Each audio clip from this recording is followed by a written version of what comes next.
I'm hoping the Big Ten has to modify their system for us. Probably like getting grade 10 sandpaper rubbed on your face every day. I mean, we say it all the time, whether, there's two types of turds. You're a sinker or you're a floater, but you're still a turd, right? I mean, we are about players and players playing the plays and not necessarily the plays. Welcome to the Varsity Club podcast. My name is Derek Peterson. I've got my bosses with me this week for the second week in a row. Brandon Vogel is here. Brandon, how are you? I'm doing okay. I did a dumb thing before we started this. I had about 10 minutes or 12 minutes before we were scheduled to record. And I was thinking, how can I use this time efficiently? So I decided to mix up some bread because I need to make bread for the Christmas feast, which is fine. Like, it came out like it always comes out. It was good. But then I realized about halfway through it, I started a ticking clock that is going to serve as our official clock for this podcast, because once this dough reaches double its size, we got to be done, because I got to knead it at that point. If I don't, it'll get flabby. To let you know that I'm serious about this, I brought it into my office to monitor its progress. So just letting you know, that is the ticking time bomb for this show. Remarkable. Amazing. Also joining us, I don't think she has a ticking bread time bomb, Erin Sorensen. Hello, how are you? Hi, I'm good, but I will say I'm not making bread, but Brandon, weirdly enough, I somehow fell down the bread making algorithm. I got sucked into it on TikTok last night, and there's a lot of really, really interesting ways to make bread. I don't know how I got there. I certainly didn't leave very quickly, but there were a lot of people doing some pretty cool things with sourdough. Yeah, I got into that pre-pandemic, and then we moved.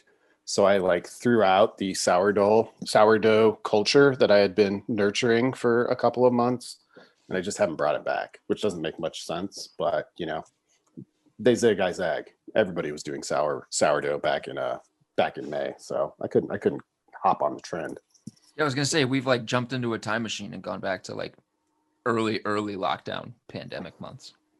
You know how it's been the longest year ever is when people with their year in review on things like TikTok are just playing songs that were very popular in April, May, and everyone is nostalgic for that.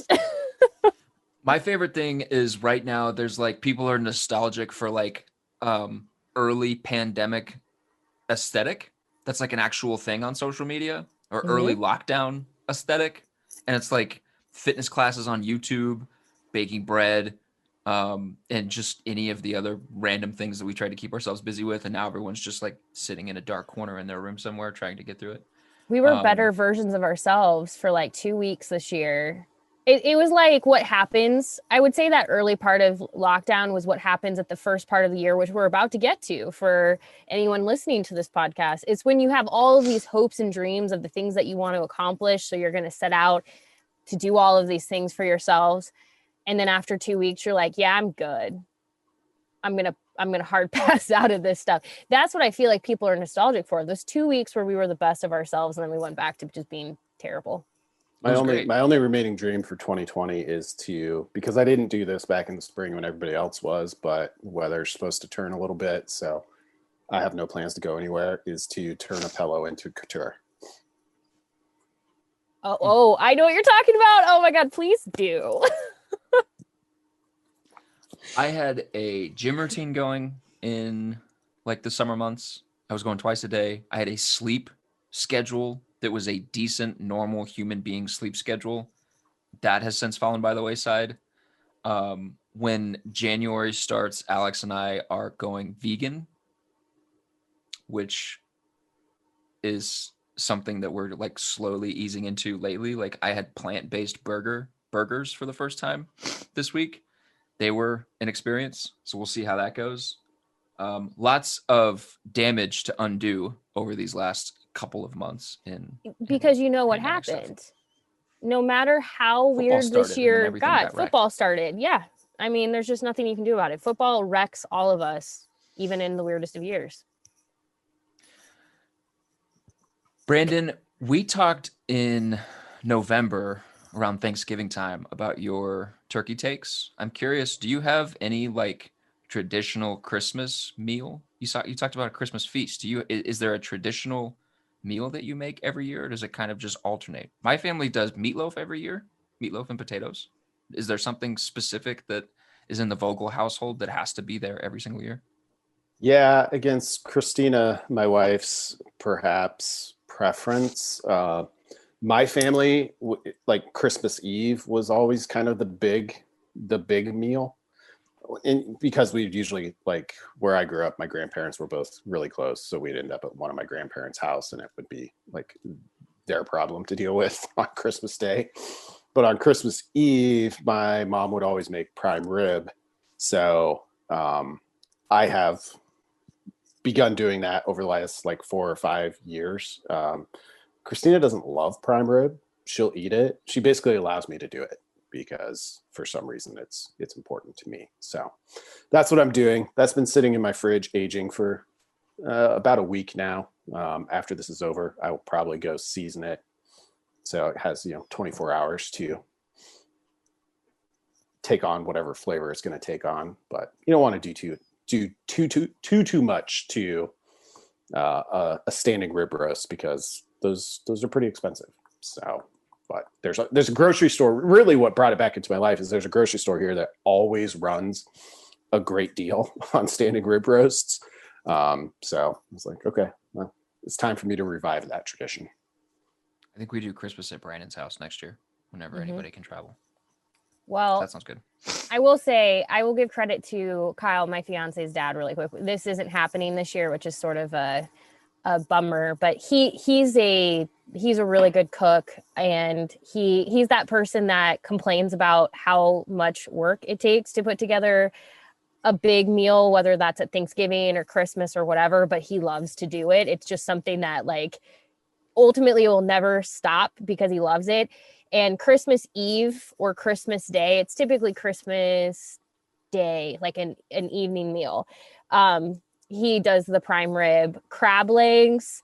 I mean, every kind of side you can imagine. And it's one of those things where there are not enough people for the amount of food that is made, but it's just like, well, I need to also do this thing too. And this is on top of, he usually has stuff all day long. So like breakfast casseroles, sandwiches, everything to lead up to the moment that you're going to get more food than you could ever humanly consume, like possibly consume. But I'm sad that we won't have that this year. And I'm sure he's sad that he's not making it. So at some point we can do the Brandon, Kyle's dad extravaganza, and like everybody under the sun can come eat. I'm weird in that I will go an entire day without eating, and then Alex will ask me about it at like 9 o'clock at night and be like, "Did you have an actual meal today?" And I'll think about it and be like, "No, I actually didn't." So Christmas Day for me is more about watching NBA basketball than it is about food. So sorry. In case you guys, being the people that are listening to this podcast, haven't noticed, we are talking about Christmas as if it is a thing to come and not a thing that is either here or has passed. We're recording this on a Wednesday. You are listening to this if it's on Friday when this podcast gets posted. Merry Christmas. Happy holidays. If you are able to be spending it with your family, I hope you're able to get back safely. I hope everyone's doing well.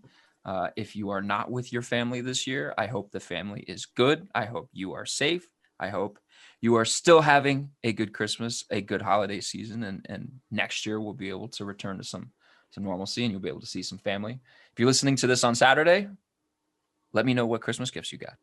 Those are the big things. So happy holidays to everybody. Thank you for your support all year long. We wrapped this past week, we wrapped another Nebraska football season.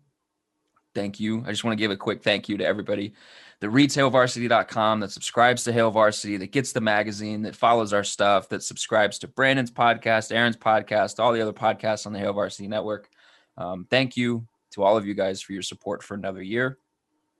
It was a weird year, but we made it through. Guys, we are going to talk about the college football playoff here in a little bit. But before we get to that, I want to ask both of you, Brandon and Aaron, lasting memory from this weird Nebraska football season. It ended with a 28-21 win in New Jersey over Rutgers. It's kind of a meaningless game, depending on how you view those sorts of things. Last Friday is when it ended. So we've had, a few days to kind of reflect on the season. Erin, you go first. Do you have a lasting memory or something that's going to stick out in your brain when you think about the 2020 version of the Nebraska football Cornhuskers? There are a lot of things, and since you told us you were going to ask this, I've been thinking kind of what I would like to remember from this season. And there are a lot of ways I can go through this, from how it came to be, how it ended, everything in between. But the one I'm going to say I hope will be a lasting impression on the season is Colin Miller. And I'm not talking about his injury itself. And I know we talked about this previously on the Varsity Club podcast, so I won't deep dive too much into it. But I have thought a lot about his response after, when he came to the podium, and we kind of were thinking, is this I'm going to return, or this is the end? I think that moment will always be ingrained in my brain to a degree. And I'd like to remember this season positively for Colin Miller.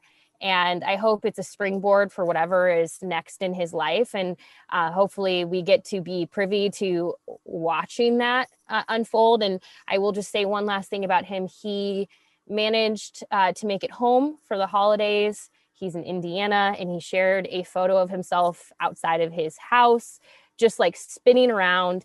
And I don't know how to explain the look on his face. He shared this on Instagram stories, but he looked at peace. And obviously I'm projecting, but it felt like after this year, just to see some comfort and peace on someone's face, especially after they've gone through so much, he would be, I think, how I would like to remember this season. Is a lot of bad things happened, but sometimes really good things come from really bad things. And I think a lot of good is to come for Colin Miller. So that is how I would like to remember the season, is sort of through the lens of Colin. Brandon, where are you at? Well, I'm glad that Erin took that approach, as opposed to me, who tends to view the individuals who play this game as just the labor that produces the numbers that I like to consider.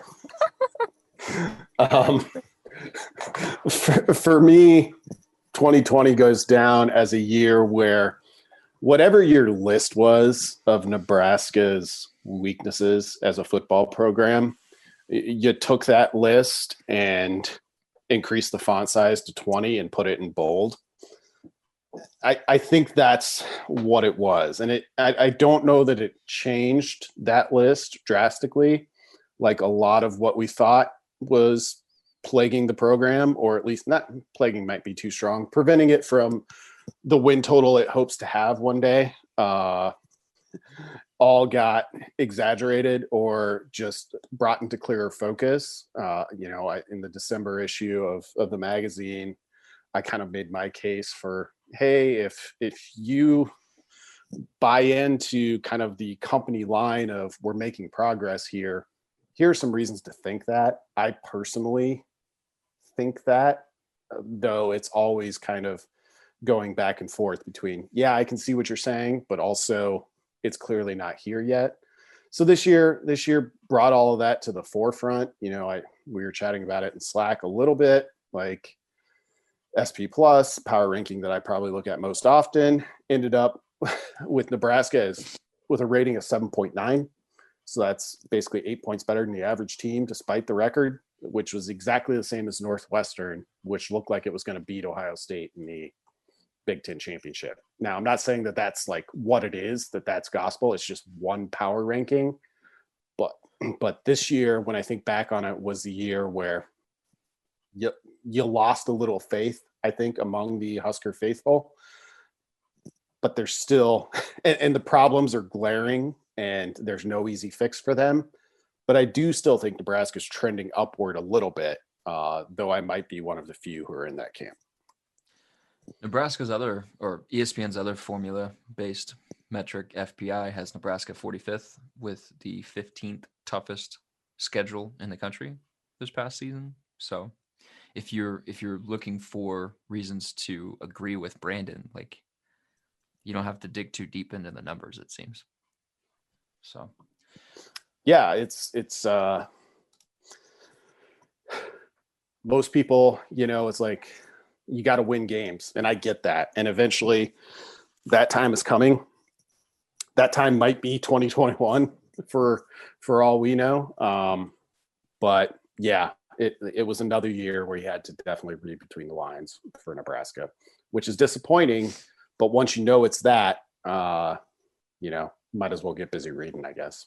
I think that's kind of going to be my main takeaway as well. What you just said, that, the wins matter, and at some point they're going to have to matter. And I think that at some point is now here as we enter into year 4, just looking at the schedule that they have for 2021, looking at, some of the stuff that they're potentially going to lose on the defensive side of the ball. It's now going to be like, all right, this team is going to be Frosts. This team is going to be Frost guys that have been here for a hot minute.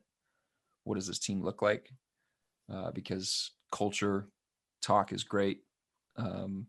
It's important. It was somebody that said culture is worth like 2 points. And I can't remember who it was. It was a football coach that said culture is worth 2 points in a game. And that's about it. You have to go earn everything else. So, and then did they talk about talent? Because I mean, that's like, sorry to interrupt you, but that's like I saw a tweet the other day. It might've been from Football Scoop, but I don't remember what coach it was. It was a high school coach, but it was like an interview with him. They're like, how do you have consistent success? And he was like, have good players, which, yeah, that's true. Yeah. Like, I don't know.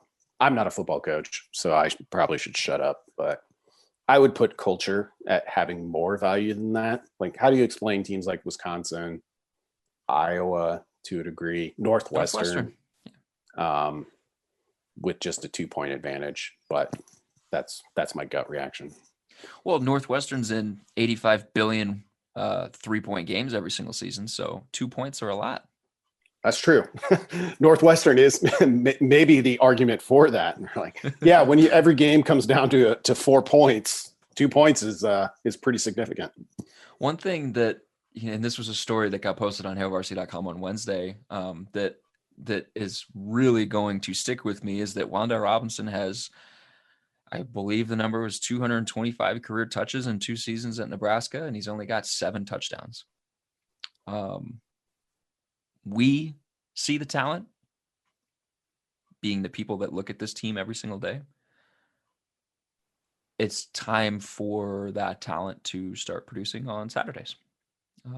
That's kind of where I'm at, and it's time for that talent to start being utilized properly in certain instances. So that's enough Nebraska. We'll have all off season to kind of dissect Nebraska and get into it a little bit. The most interesting thing that happened this week was the college football playoff announced its 4-team playoff for 2020. You're going to have Alabama, you're going to have Ohio State, you're going to have Clemson.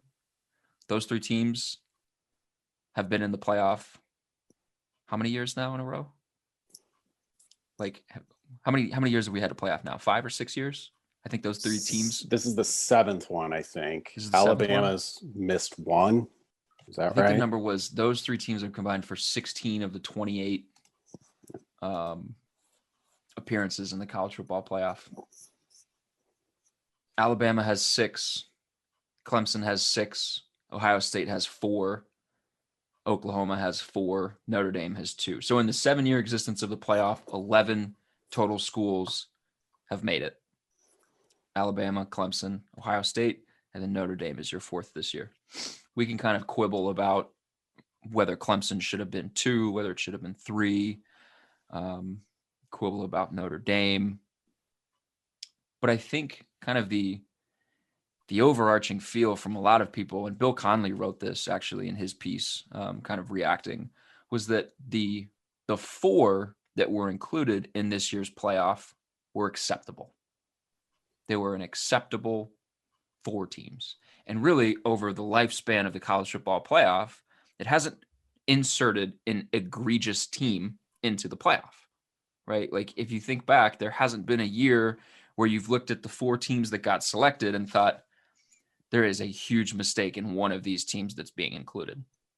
Right? If you look at this year, and everybody likes to talk about semifinals not being competitive. I mean, first round of the NFL playoffs isn't competitive regularly. First round of the NBA playoffs isn't competitive regularly. Alabama's the best team in the country. If you put the fourth best team in the country against the best team in the country in a buzzsaw that's Alabama and give them a couple weeks to prepare, like, it's probably not going to be a competitive game. If you put Texas A&M as the number 4 team in the playoff, probably wouldn't have been a competitive game. We've seen that already. They lost by 28 to Alabama this year. If you put Notre Dame in the 4 bucket and put them against Alabama, it's probably not going to be a competitive game. There are a lot of different ways that we can go with this discussion. Let's start with the big one. Did this year, the way that everything happened with the college football playoff, push us closer to or further away from an expanded playoff field? Brandon, we'll start with you. I think closer. Though I don't think that. I do, and we can get into that. Well, we can discuss that a little bit down the road. I've been surprised at the vitriol around this year's playoff discussion. In fact, like, it makes me kind of realize that, because like you said, like, every kind of inclusion so far has been quote unquote acceptable. Yeah, there's a couple times where you could argue, like, between 4, 5, 6, most often. I mean, this year was even starker than most years in the past, in that Alabama and Clemson are a clear 1-2, and then Ohio State, and maybe this is a function mostly of them only playing, 6 games. Like, I think there's a pretty big gap between those two and Ohio State. Like, I don't have the numbers in front of me, but what would the Alabama-Ohio State line be? Like, this is a good Ohio State team, but it's not what it was last year, and even some years prior to that. So, like, to the point where at points this week, I was like, did the Athletics send around an internal memo saying, like, we are going hard on the playoff committee this year? Because it's been exceptionally hard, and I understand it to some degree. Like, I'm more frustrated at this point with the talk around the playoff selection than I am the playoff selection itself, because the process is kind of inherently irrational. But for the playoff committee, we know that that's the task they've been given. Their job is to select the best 25 teams and put them in rankings, and from that, the top 4 go to the playoff. That's, like, I mean, there's some kind of details in there, but not many. And that's really all they are asked to do.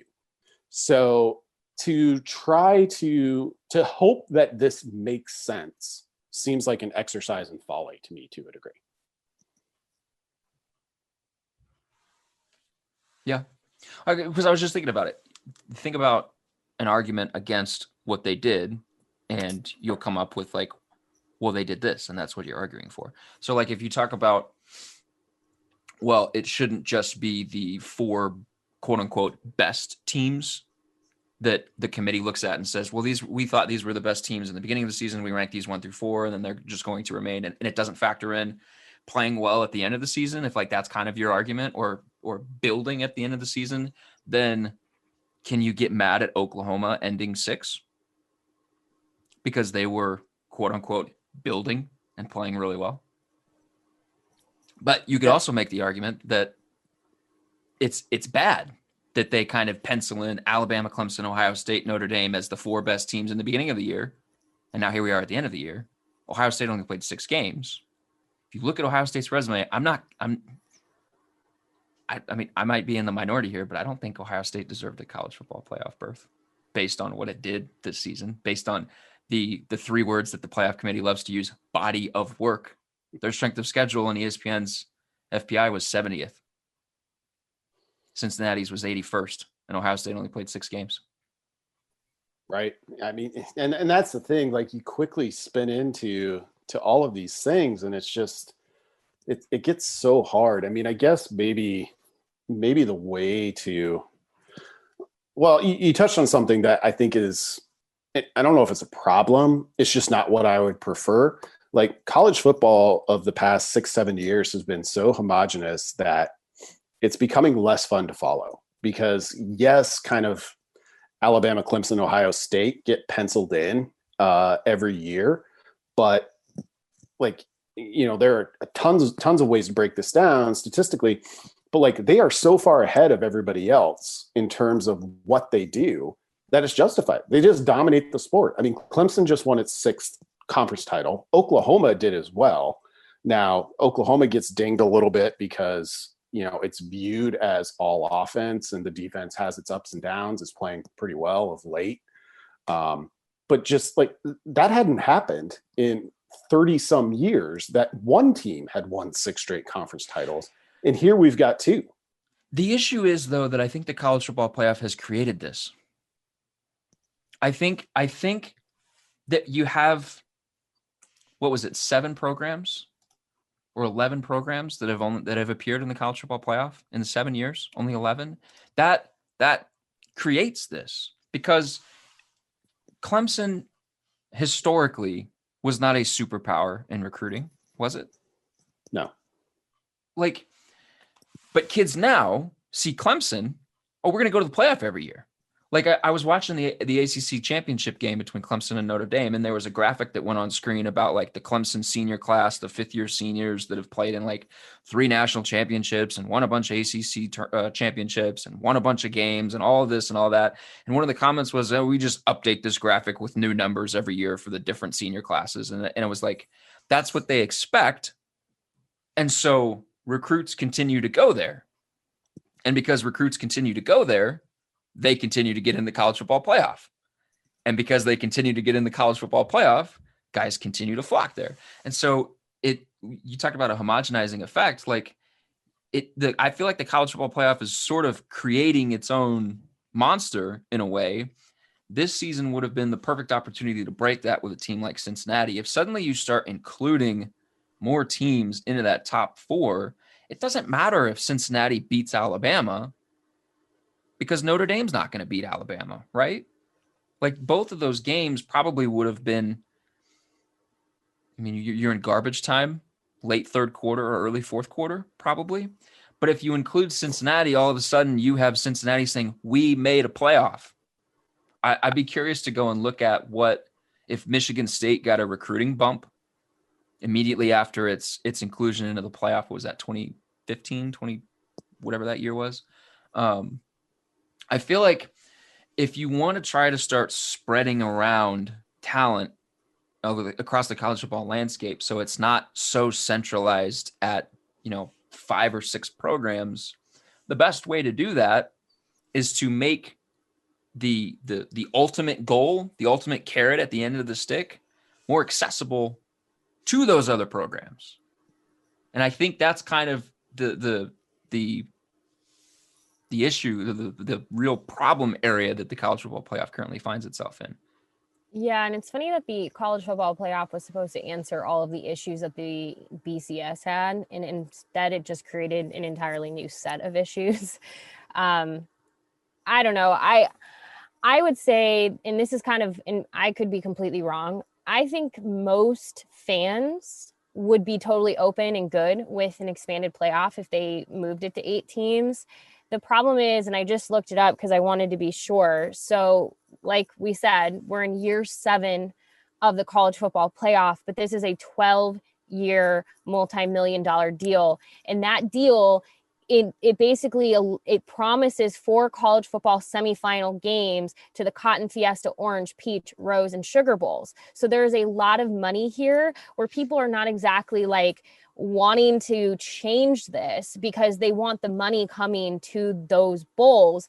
But like in a year like this, for instance, when you're looking at the Rose Bowl, not even potentially, like when they're starting to say they're not even going to play there, then what does it even matter anymore? I mean, I've long been a believer that if you're going to go to 8, it's pretty simple. It's your 5 Power 5 champions, your highest ranked group of 5, and then a couple of wild cards.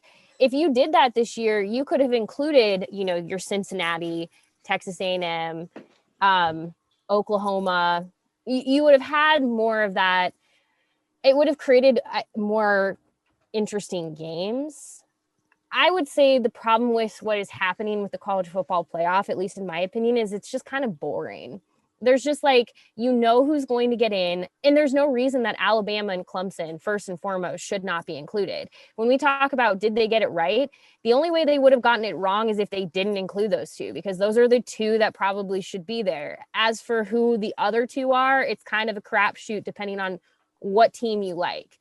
But it's kind of boring at this point. It's like, what to expect every year. There's really, you go through the big facade of the Tuesday unveilings of the rankings. And it's like, for what? Because the likelihood of somebody getting into it that is not really in that like core group is pretty limited. Maybe you get the champion of one Power 5 conference because they had a really good year. But I think at this point, 7 years into it, and I understand there's 5 more on this contract before maybe people are like really considering it, but an 8-team playoff at least would give you a little bit more excitement. It would spread the talent pool out a little bit more, where people might say like, hey, it's now possible for me to get into the playoff if I'm at a group of 5. If I'm at this school, I actually might have a chance. Right now, it's kind of just, you know what you're going to get. And so I think that's what makes the question hard of did they get it right, is it's not even anymore about if it's right or wrong. It's just like, is it even interesting? So good for the Alabamas and the Clemsons of the world. It's not saying they don't need to, they should stop being good, but it would be nice to have a Cincinnati challenge them. It'd be nice for a Central Florida to be able to challenge them when that was a possibility. But right now, if you're anyone on the outside, or if you're one of the Power 5 teams that had a really good year, but just conveniently is not in that top 4, it doesn't matter. You don't get a chance. And it's unfortunate because we are losing out on potentially really good games. But think of the NCAA basketball tournament. When you have that team who is the last ranked team who manages to beat somebody, and everyone is like, it creates like, one, your viewership is going to skyrocket with that. I just don't really fully understand the resistance outside of people just not wanting to give up the potential of the money they know they have right now with these bowls. Because I think most fans at this point would be okay with expansion. I really do. I was 2 seconds away from buying a UMBC hat the night they beat Virginia. As a 16, 2 seconds away. How excited were we all when Coastal Carolina early this season was like, these are the things. I'm not saying Coastal Carolina. Well, that BYU game was legitimately one of the best football games, or one of the most entertaining football games of the season. And you might get some of those if you have an expanded playoff, because you'd have teams who would traditionally never play each other now playing each other in an expanded playoff. Now, I understand people think that there's also this can of worms you're going to open where if you're going to go to 8, why don't you go to 12? And what about like how much more? Okay, I just have to say this really quick. A lot of people who have the dissenting opinion of not expanding the playoff are also ironically, so the people who are like, there is an argument that it could potentially put more, it's going to put more time in a season it's going to tack more time onto a season for players, and they're going to have to play longer and be in more football shape longer. That's great. But a lot of those people also are basically the same people who haven't really had an issue with these players playing through whatever happened this year with COVID. Like, they pretty much are like, you needed to be in football shape all year long for the opportunity to play football. If they can do that, I think you can tack an extra 2 or 3 weeks onto their season. They'll be all right. It just feels like people kind of pick and choose when it's convenient to say these players, should be available or not. And on top of it, with the name, image, likeness, it really won't matter. If they're making money, let's go. Like, I just don't really see the argument anymore. I think it's just a core group of people who don't want to see the money maybe like spread around more. I think 6 instead of 8 is maybe an underrated option here, because maybe one of the big, I guess, cons for an 8-team playoff would be a 1 versus 8 matchup every year, where the 8 is just going to get crucified.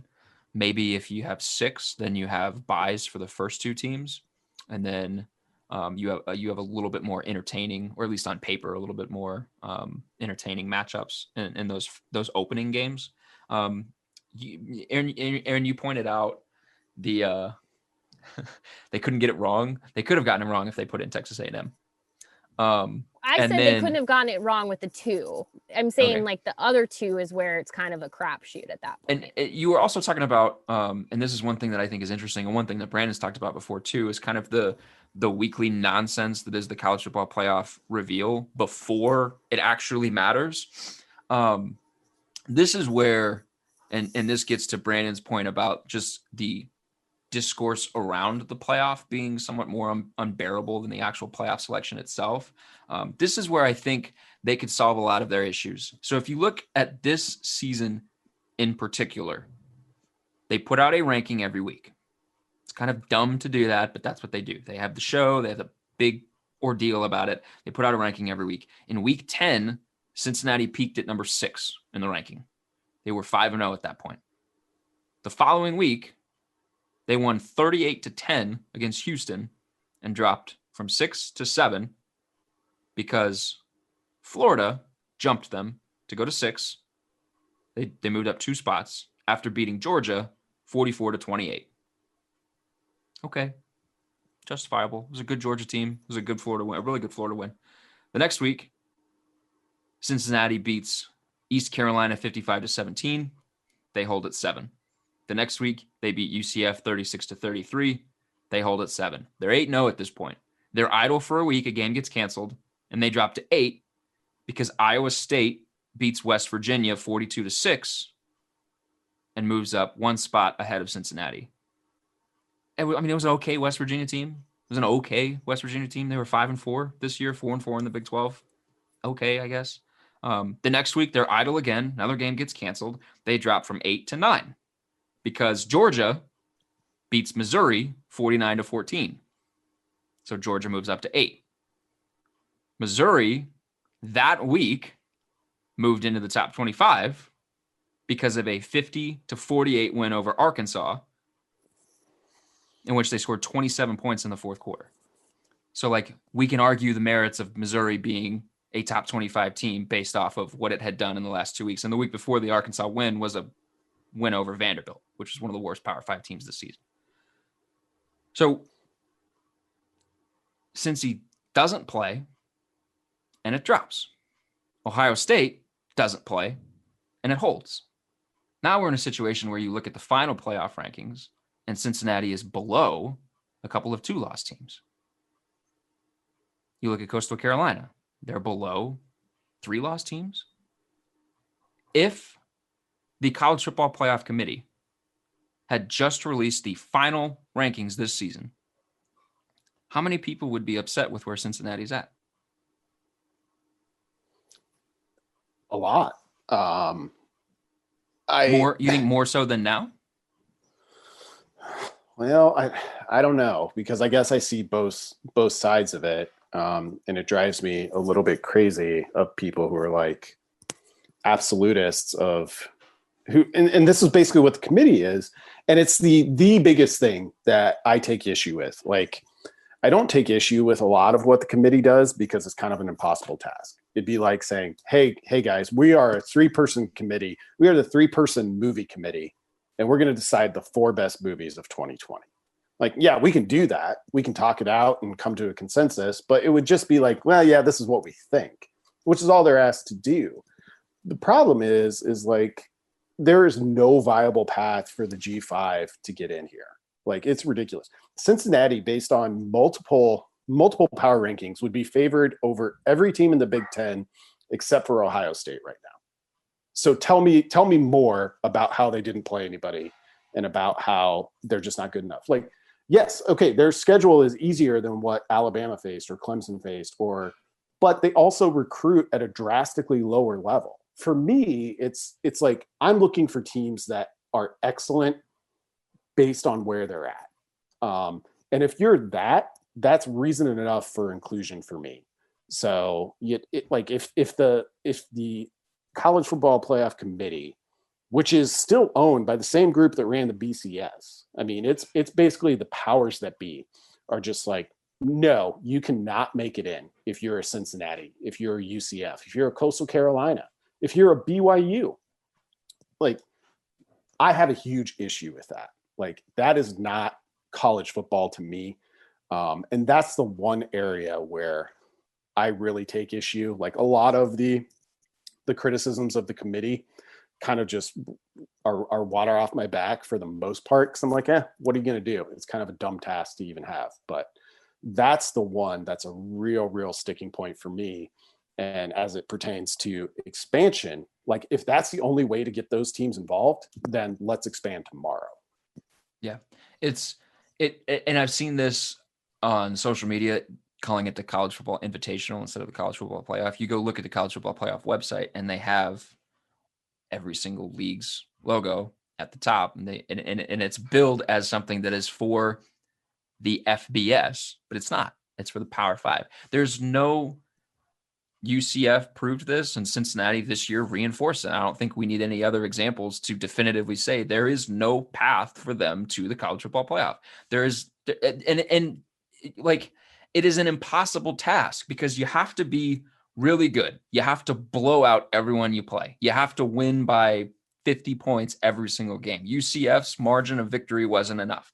But on top of that, you have to, years in advance, schedule multiple Power 5 teams that are also going to be good. And there's just no realistic way to do that.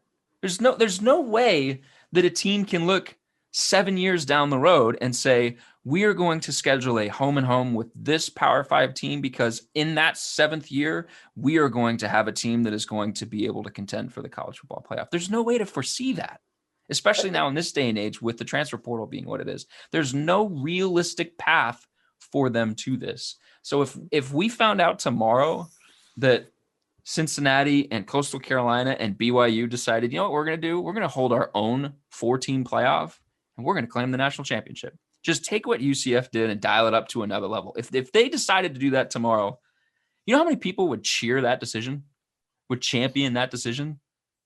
It'd be great. And it would be the worst case scenario for the playoff.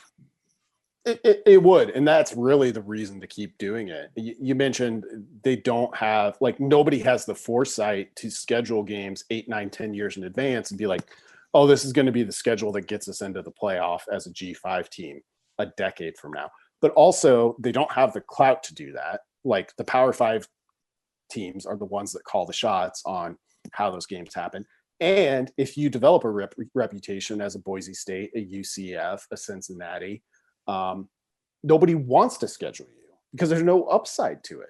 So it's just impossible. Like, if Cincinnati had played Nebraska this year, it would have beaten Nebraska and it wouldn't have helped them. Assuming Nebraska's season went the way that it did, because it would have been like, yeah, they beat Nebraska, but that Nebraska was like 6th in the Big Ten West. So who cares? I have a very interesting question for you guys. I'm going to talk about Ohio State's merits a little bit more. Flip Ohio State and Indiana. Ohio State plays Indiana's record. They get to 6-1. They lose to Indiana in that game. Indiana is 5-0 with a win over Ohio State, but they have not met the Big Ten's requirement of playing 6 games to get into the Big Ten championship. But Ohio State has. Do we think the Big Ten would have taken the same course of action that it took with Ohio State to include a 5-0 Indiana team in the playoff, or in the Big Ten championship? And do we think that if Indiana was 5-0 with, I think Ohio State had a 21-point margin of victory average this season, if Indiana has something close to that, would they be hovering around the top 4 and the top 6 of the college football playoff rankings every single week, despite games getting postponed and remaining idle and things like that? So how much does brand factor into this? Do we think things would have been different if you'd swapped places between Ohio State and Indiana? Brand, I think, matters more than sometimes people want to admit. I mean, let's just think about the brand from the Big Ten's perspective. So I know there was a lot of, especially from Nebraska fans, but there was a lot of frustration with the Big Ten around what it was willing to do and not do to keep Ohio State potentially in contention for the Big Ten or for the college football playoffs. It was originally for the Big Ten championship game. You needed 6 games when that wasn't going to be a reality. The rules changed for Ohio State. And if you are in Indiana, maybe that's frustrating to a degree because you feel like, well, we could have had that possibility, or really any school in the Big Ten that was doing all right in 2020. But the Big Ten also knows that the committee isn't exactly looking at Indiana and going, yeah, that's the team. That's it right there.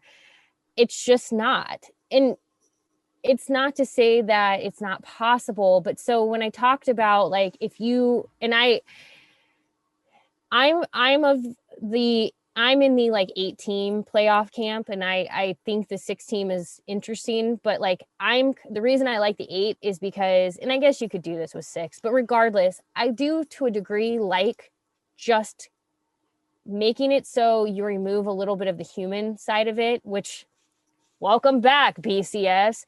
But no, really, when you talk about like, okay, if you went to 8, you have your 5 Power 5 champions. Now, again, the Big Ten still did everything they could to put Ohio State in that position this year to be the winner of the Big Ten, because they knew that brand was going to go a lot further to get Ohio State into the playoff. I'm not saying it couldn't have gone someone else's way, but I think Ohio State being Ohio State certainly didn't harm them at all. It did not make it harder. It definitely, their name was enough in the consideration where I don't think people are exactly shocked.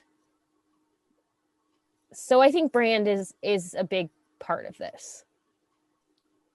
I think in this year, if the situation were exactly flipped, I think the Big Ten probably would have, and kind of would have had to do the same thing for Indiana, because I just like, if Indiana has a head-to-head win over Ohio State and it's undefeated, that would have been the Big Ten's best playoff chance at that point, which I think is what it was really about. It helps that it's Ohio State and it's a team we're used to seeing there.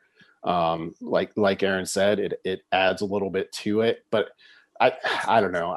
I could be totally wrong. I just have a hard time seeing the Big Ten saying, yeah, sorry, Indiana. Like, cause then it's clear. Well, if they want a head to head, then that's totally different. Like that, I'm talking in this situation where things were so strange. And so like, if you're going to put your money on one of the two as the Big Ten, like if you're going to go out of your way to provide a little bit of an easier path for somebody, you're putting your money on Ohio State.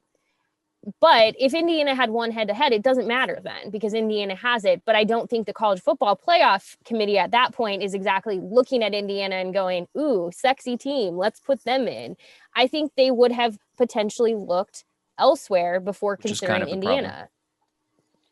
So I agree with you. Yeah, the question would be like, how low? I hope it wouldn't be this, but you know, the fact that you have to ask the question kind of tells you where things are at. Is like, it might be similar to a G5 team of like, how low can we justifiably keep this team? Because you go back to 2017, you know, with Scott Frost and UCF, like he made no bones about it. He's like, yeah, I think they purposely kept us low so they didn't have to deal with it. I think it would be a little bit different in a power conference, particularly the Big Ten, which is, you know, along with the SEC, the two heavyweights here. But who knows? I mean, if the situation were exactly reversed, Indiana is Ohio State and Ohio State is Indiana, meaning the Hoosiers have that head-to-head win, but one less game. Like, if the Big Ten doesn't allow the Hoosiers in, then it's telling you what, you know, we have to. Some people tend to infer from changing the rule, which is like, oh, it's all about Ohio State. That would be incontrovertible proof that it's all about Ohio State. Yes. It's a very interesting what if that Like my gut says, I think the Big Ten would still change the rule to put in the team that had the head-to-head win, just because it was a division game. That's what my gut says. But my gut also says that the college football playoff would kind of do what you're talking about, Brandon, and that be like, instead of, okay, is this team actually one of the best? To be, okay, how low can we justify keeping this team? That being said, that's not anything that I can say definitively, because this is a hypothetical and we don't know. It's just this is a system. We had a tough system before. I think about 2011 when Oklahoma State was number 2 in the country and lost to Iowa State on that field goal that may or may not have gone over the bar. My brother thinks it was over the bar and in, but that's a different story. And they lose a shot at the national championship because of that one game late in the season. Maybe they were one of the best teams in the country that year. If we had a playoff, they probably would have been in and had a shot to go play for a national championship, but we didn't. Now we have a playoff, and teams like that don't rise the same way they used to. So it's interesting. I do want to add one thing, though, to what you just said about it. If you want to talk about when the playoff could have been really interesting, and when we talk about brand and where the brand value is, this conversation with brand value has been a part of the conversation for a long time. It existed in the BCS era as well, because I think about that 2001 Nebraska team, that the argument was they should not have gone to that 2002 Rose Bowl to face Miami. There was some brand power there as well because of who Nebraska was at the time. Now the BCS functioned differently, but like I'm just saying, like this brand conversation has always been there. When a team is good, people are interested in seeing that team at the highest of levels. And so, to be fair, it's a different way that the problem exists. But like, this is something that has, at least I can say, has been asked for a long time, is the power of the brand of that football team at the time. And Nebraska has been on the side of that brand. Now they're on the opposite side where they feel like everyone is against them with their brand. But I would have been curious if you could have taken the playoff system and put it with that 2002, or like the bowl games were in 2002, I guess, but like the 2001 teams, I'd be curious what that would have looked like, what the committee would have decided then with that group. It would have been, hindsight's always 2020, but I would have been interested to see what would have been selected. I say we just blow up the whole system and start again? A new system. Yes, but not just like the system by which we select teams for a playoff. I'm talking the whole system. Do you guys remember the thing that I wrote in June of 2019? Restructuring college football. Oh, I don't remember. I do remember it. Yeah. 4 super conferences, 16 teams in each, that would form the 4 high majors. Then you have the 4 mid-major conferences. So the 4 champions from the high majors would get an automatic bid to an 18 playoff. The team with the best record from the other 4 would get an automatic bid. And then a rotating committee, an annual rotating committee of 10 coaches would select the 3 at-large teams to fill out the rest of the playoff. But the other addition would be a system of promotion and relegation within the 4 major leagues and the 4 mid-major leagues. So it was like the Kansas question. And the thing that I posed in that story was, is Kansas better than Boise State? No. But Kansas plays in, at least in football, Kansas plays in a vastly superior conference than Boise State does. And so for Boise State to get to a college football playoff, it would have to do so much more than Kansas would have to do. All Kansas has to do is win a Big 12 championship and go undefeated with Les Miles, and boom, you're in the playoffs. We've seen that is not the path a G5 team can take. So blow the whole thing up. That's on Varsity.com. I've got some proposals for you guys if you want to entertain them quickly. Do you want well, first of all, like 18 playoffs would be an 18 playoff would be an improvement. But the thing I don't like about that, 18 for a second, I was like, wow, we're going in. Okay. No, I haven't gotten hold on. yet. How much time do we have left on your bread time bomb? Are we good? It's a little bit chilly, so it's not rising as quickly. So we're good for a bit. Okay. But thank you for asking. It's very important. I care about the bread. The bread bomb. Get the bread. The problem I have with 8, which is the most natural, and it's like if this expands is where it will go, is it's like they always say, well, then you can get one group of 5 like why are we stopping at 1? Like we just saw in this year, Cincinnati, BYU, and Coastal Carolina, particularly the first 2, all have legitimate claims as top 10 teams in my mind. Like they are playing well and at a very, very high level on both sides of the ball, both of them. So like saying like going to 8 and just getting every Power 5 team in plus 1 G5 team in, so that leaves you 2 at-larges, so to speak, is like the major corporation that polluted a river for 30 years and got slapped by the EPA, then like building a park on the riverbank for the G5. Be like, here you go. You guys can have this. Like we built a park for you. You like that? Like, why can only 1 G5 team get in? And I guess Fair. like technically 2 others could at large, but we've seen that they're not going to. So your options are, would you like a 12-team playoff, a 16-team playoff, or a 20-team playoff? I have plans for all 3. I want more. The more, the better. I want more. If we can take away maybe a regular season game or 2, I want more. Yeah. I mean, so I feel like 20 is too much. So I feel like I'm kind of at 16. And I'm not 16 saying is the sweet spot. I feel like I would take 16. 20 feels still a little like aggressive for me today, but I could be convinced otherwise. Well, here's why 20 was in play for me, because the central question here is like everyone complains about the playoff constantly. Like, how much do we actually want change? Because the choice is between clarity and tradition. So if you really love the Rose Bowl or bowls in general, but really like, you know, I've never met somebody who's like, you know what my favorite bowl is?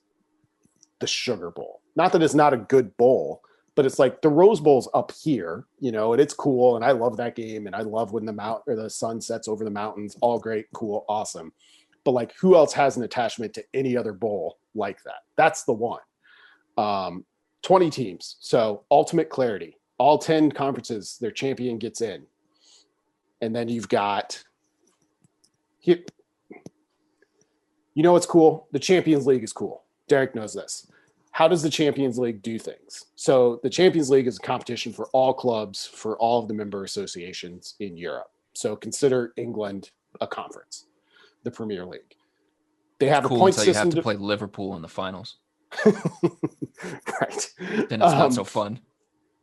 So, but the point is like you have basically power leagues, and you have, so Germany gets 4 bids to the UEFA Champions League. The German Bundesliga does. The Austrian Bundesliga gets what? 1, and like another team can play into it, maybe. So I'm fine with like divvying those up based on like recent past. You could go back 5 years, you could go back 10 years. But you could get to 20 pretty easily. You take every conference champion. So it provides ultimate clarity, like win your conference, you're in. And then you've got some room to work with that.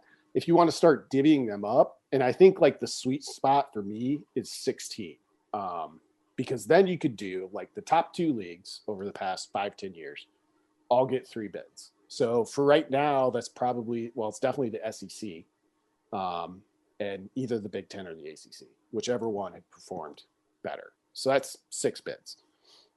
The next 3, ACC, Big 12, maybe the AC or the Pac-12, who knows, would all get 2 bids. So that gets you to 12. Then you've got the last level, the remaining 3 conferences, they all get 1 bid. So you got to win the conference championship to get in. And then the lowest 2 leagues, they split it. So they've only got 1 bid because we've only got 1 left. And the winner between, say, the MAC and the Sun Belt gets in.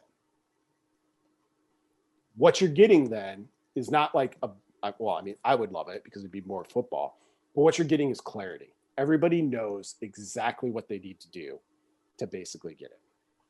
But we won't do that because of the bowls. Yeah. And that's what I was talking about with the fact that like to make the playoff even happen, there had to be an agreement with the bowls to like have this function in a way where they can still make money. I mean, the fact that this this multi-billion-dollar TV deal guarantees, like I said, it's a guarantee that they get 4 college football playoff semifinal games between the Cotton Fiesta, Orange, Peach, Rose, and Sugar Bowls. Like those bowls are not going to go, yeah, this sounds great. We'd love to give up the potential of more money so that people can have clarity about the sport. Why not though? Why not though? Like, why can't college football just be like James Harden and say, I don't care about the contract anymore. I'm going to do what I want to do. Because and it's not even more money. It's any money. Like, I mean, I guess the Rose Bowl could still hold an exhibition college game, but in terms of like being able to choose from the best teams in the country, like it's out, it's gone. Like you're dead. You cease to exist. That was an NBA joke. Yeah. I should have tailored more to the audience. If Greg was here, he would have appreciated it. But like, I get what you're saying, Aaron. Contracts in business ruin everything. That's why we can't play with Juventus and FIFA anymore. They suck. I mean, it stinks because like Brandon, I agree with you. And this is like, as somebody who has been to the Rose Bowl, and like, I do love the tradition of it. You think of all of the things that go along with the Rose Bowl, that it's not just the Rose Bowl, it's the Rose Parade.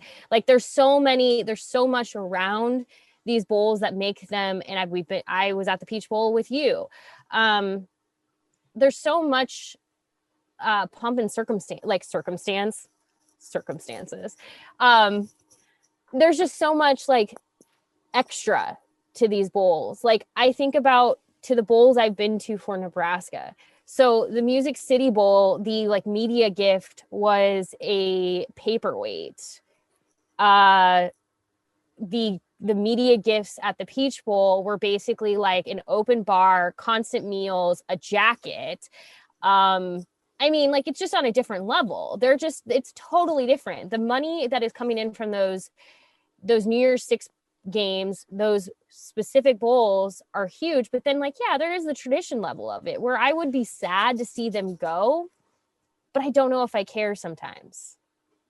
We got a neck rest, a backpack, and a quarter zip pullover from the Sugar Bowl. So I can confirm that good bowls give you cool stuff. Yeah, but did either the Sugar or the Peach Bowl have a wing eating contest? That was not. True. True. I mean, there's nothing I love being very close to a stage of offense, the absolute backup offense and defensive linemen eating as many chicken wings and chugging milk and feeling like you're going to be vomited on at any moment. That is a gift that I will never be able to give back. So that was the real gift from that bowl game. We got an open bar and a balcony on Bourbon Street on New Year's Eve and a Jason Derulo concert though. So it was pretty good. Well, and see, and that's the thing, you know, and that's the media perspective of it. But the fan perspective of it is like, are you willing to give all of that up for something that makes sense? Because for as much as people complain about, oh, the committee got it wrong, how can Louisiana be ranked behind Iowa State when it beat Iowa State head to head? And to which my answer is because, like, Louisiana is very good, but Iowa State's pretty clearly better, and they're asked to rank the teams in order from best to not worse. But how can you say they're better though if Louisiana won? Because they played head to head and they won. Because one game results are random all the time. Like, okay, if we're going to take that, rank the following Big Ten teams for. So then stop playing a national championship game. You could. I mean, that's basically what college football was pre-BCS. Are you advocating that we go back to 1997? Nebraska playing the national title? Nebraska is. I would be okay either way, honestly, because I just love college football games, and I love random college football games on Tuesday as much as I love the national championship game. I have no expectation for them to be better. I have no expectation for them to make more sense. You know, I was going to ask you guys, like, how you feel about, okay, the losses have to matter point of view, which I think on its face is something we can all agree on, except for when you're charged with choosing the best teams. So let's say, okay, rank the Big Ten teams under the losses have to matter argument of Michigan State, Rutgers, Nebraska, who else? Illinois. Like, it becomes untenable very, very quickly. like, okay, Florida, Texas A&M, then it makes a little bit of sense. Like you've got a team that's literally 5-6 or 6-7, in that range. You're like, well, Texas A&M did beat them. So you kind of got to give the edge to Texas A&M. But when you're talking about a team that's 13th in the rankings versus a team that's 23rd, like should Louisiana, no matter what, always be ahead of Ohio State or Iowa State because it won the one game it played against them? I don't think so. But that's a frequent critique, I think, of the playoff rankings that I see. And I understand it. Like, I understand why it exists. I just, like, I don't think you can do it that way in practicality. Yeah, I was sitting here trying to rank Michigan State, Illinois, Nebraska, and Rutgers in my head based on their losses. Well, you can throw Northwestern in there too. Yeah, I mean, Northwestern. I'd put Nebraska ahead of Rutgers and below Illinois, honestly. Well, you'd have to because Illinois has the tiebreaker. Right, and because Illinois beat Nebraska, it doesn't necessarily bother me to say, yeah, a team that just fired their coach is better than Nebraska, or I guess maybe not better, but should be ranked ahead of Nebraska if we were ranking these Big Ten teams. But I do think the Rutgers team we watched was not good. They were not good offensively. They were very. But Rutgers beat Michigan State, which beat Northwestern. And see, yeah, Brandon, you're exactly right. It is an untenable situation to be in for the playoff committee, which is why they shouldn't be releasing rankings every single week. Which is why maybe they should only do a top 10 or only do a top 4, and that should be all that matters. Why brand also still does play a factor in some of this, because how many people, when presented with that list of Nebraska, Rutgers, Illinois, Michigan State, and Northwestern, immediately lean toward like, well, Michigan State should be good.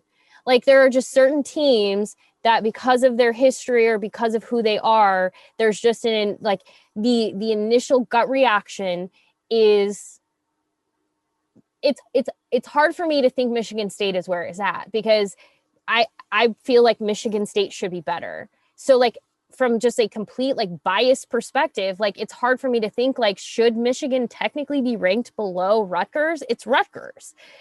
And that's part of the issue with brand, because it's the same.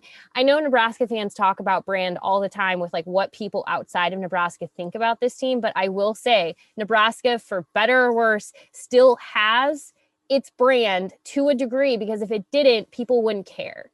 The day people stop caring about Nebraska and stop complaining about every little thing Nebraska does and like talking about how this blue blood has fallen from grace and all of this stuff is a bad day, because that means the brand has essentially completely shifted away from it.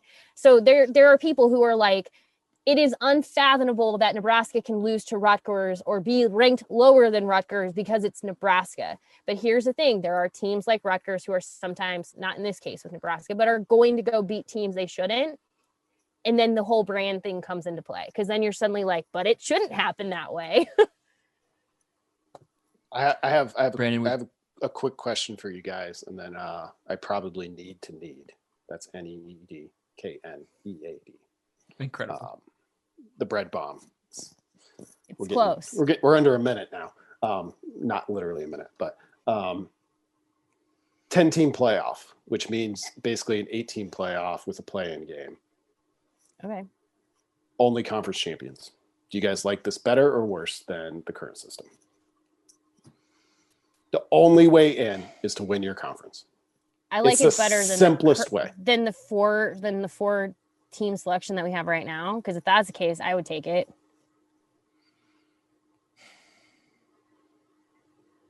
Also, God, they're the worst. But we have to make some sort of accommodation for Notre Dame until it gets with the program. No, they have to stick with the ACC. They have to now forever be associated with the ACC. They have to have an extra game where they go head to head with the ACC. No, if we went down that path of 10 teams with a play-in game and an 8-game or an 8-team playoff, if we went down that path, Notre Dame would have to join a conference. Otherwise, I wouldn't want to get again. Okay, no. I'm fine with that. You can be like, Notre Dame, you want to be independent, enjoy your independence. You will be independent of the national championship discussion. Exactly, yeah. I don't know that I would like that, though. It would provide clarity. There'd be no arguing. This podcast wouldn't exist because we wouldn't have anything to talk about. It would be win your conference, you're in. That's it. Everybody has a path. Yeah.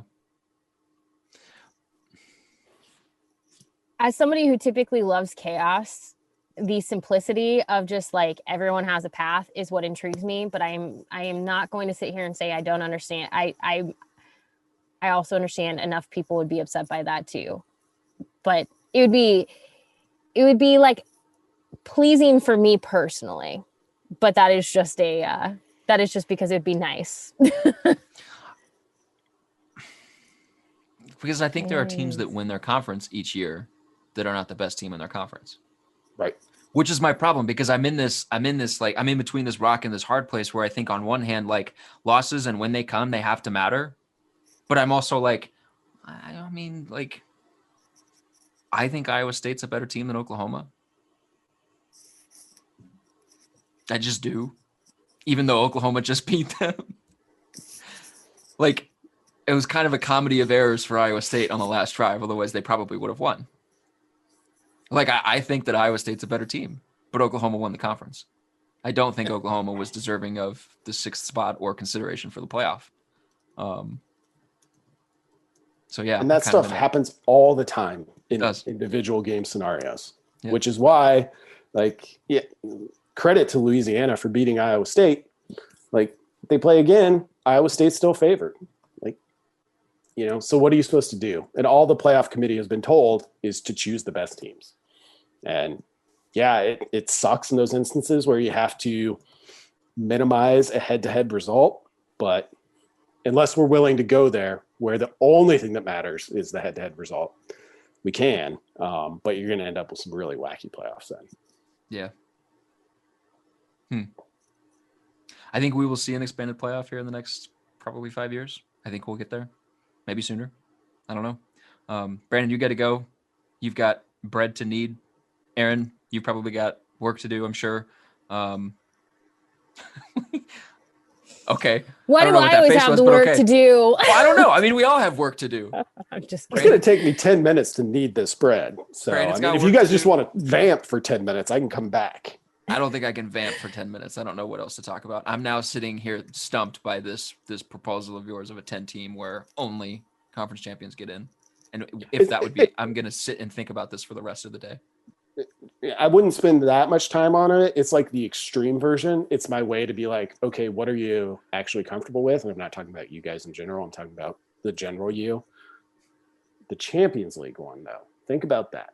What if the SEC gets 3 bids and the second best league gets 3 bids, and then you just go from there? You're just out here trying to exclude the Pac-12. No, I'm not trying to exclude them. I'm trying to make them earn 3 bids in the same way that you're like, okay, if you finish in the top 4 in the Premier League, you're in. Like, that's what I'm trying to get to. Also, another thing that popped into my head when you brought up the Champions League thing was thinking about Leicester City's 2016 Premier League championship. Right. And I was like, because they don't have a playoff, you get some of that randomness where a team like that can win, and it's an awesome story. Mm-hmm. We don't have that right now. And Lots then to think about. And they get into the biggest competition in Europe. I'm so mad that Santa came early to Greg's house that he's not on here to defend his no G5 take. Yeah, I was really looking forward to that. In Greg's playoff, you can go listen to Greg's podcast, Straight Up Breakdown. He discusses this, and now I'm going to put words in his mouth, even though I listened to it and tried not to. In Greg's playoff, it's Amazon and Google and Walmart, Red Bull, yeah. Amazon, Google, Walmart. Oh, Facebook. Greg's playoff model is to root for Facebook. Wow. And no one is doing that. Wow. Greg is in a college football context. Greg, Facebook is bad. I'm not, if he hadn't bounced on the podcast, I would feel bad about calling him out. But since he did, I would not. We should take away his podcast. Just give it to Jay. Jay just gets to have sole ownership, hostmanship. Yeah, Jay's the only host of that podcast now. We might give Greg some sanctions like Dan Mullen got. He might have to be off in January. Yeah. Just Jay, solo show. He can be there. He just can't have his mic on. No. He's still got to drive to Omaha for the studio every single week. He just can't talk. Poor Greg. And the best part is he's listening to this. So hello. Hi, Greg. Thanks for ducking the podcast. Enjoy your Peloton treadmill. I have to get the mailbag loaded.